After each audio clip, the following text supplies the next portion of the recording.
श्री गणेशाय नमः। ओम श्री गुरुवे नमः। आज की भगवत चर्चा ब्रह्मलीन श्रद्धेय स्वामी श्री अखंडानंद जी सरस्वती के लेख अंतःकरण शुद्धि का सुगम उपाय, इस पर आधारित है।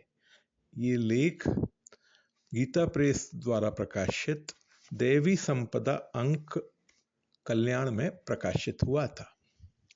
स्वामी जी लिखते हैं, मनुष्य का अंतःकरण जितने समय शुद्ध रहता है उतने ही समय अशुद्ध भी रहता है। अंतःकरण के अधिदेवता चंद्रमा है। चंद्रमा जितना समय शुक्ल पक्ष में रहता है उतना ही समय कृष्ण पक्ष में भी रहता है। चंद्रमा के शुक्ल पक्ष और कृष्ण पक्ष के समय के समान ही मनुष्य के अंतःकरण की शुद्धि और अशुद्धि का समय भी बिल्कुल बराबर बराबर का नापा हुआ है। मनुष्य जीवन में ये अद्भुत लीला है। अंतःकरण में धन प्राप्ति की एक वृत्ति उदित हुई और फिर भोग प्राप्ति की दूसरी वृत्ति उदित हुई। दोनों वृत्तियों के बीच में एक विभाजक क्षण है जिसमें अंतःकरण शुद्ध रहता है।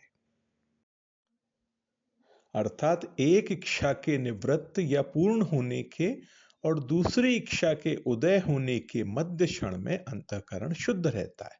उस शुद्ध क्षण में मनुष्य परमेश्वर का दर्शन कर सकता है। आप उस शुद्ध क्षण का सदुपयोग कीजिए। जिस क्षण आपका अंतःकरण सद्भाव से परिपूर्ण हो, उस समय आप अपने अंतःकरण को परमेश्वर के सम्मुख कीजिए। ईश्वर उन्मुखता ही शुद्ध क्षण का सदुपयोग है।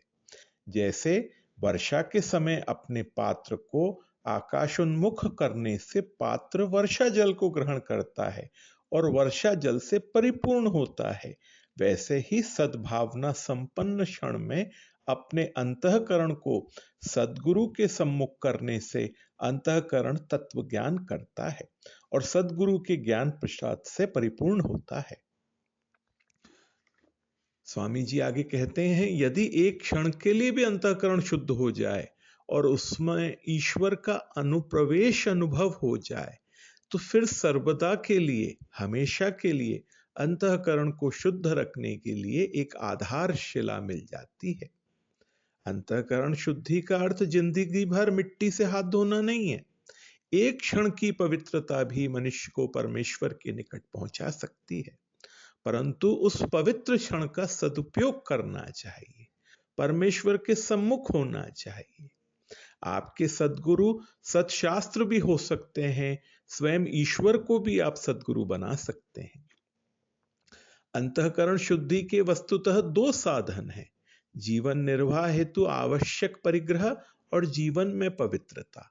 योगी लोग इसी आत्मशुद्धि हेतु कर्म करते हैं।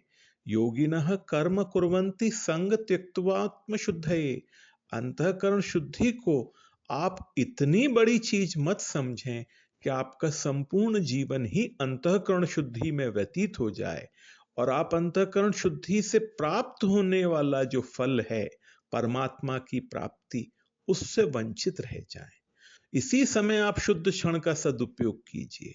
अपने सद्भाव संपन्न पवित्र अंतःकरण को परमात्मा के उन्मुख कीजिए, परमात्मा के सन्मुख कीजिए और सच्चिदानंद घन आत्मा के अद्वितीय परम ब्रह्म परमात्मा स्वरूप का अनुभव प्राप्त कीजिए। इसको अगले जन्म के लिए उधार मत रखिए, अपितु अभी तुरंत नगद सौदा लीजिए। आज की भगवत चर्चा यहीं तक। ओम श्री गुरुवे नमः।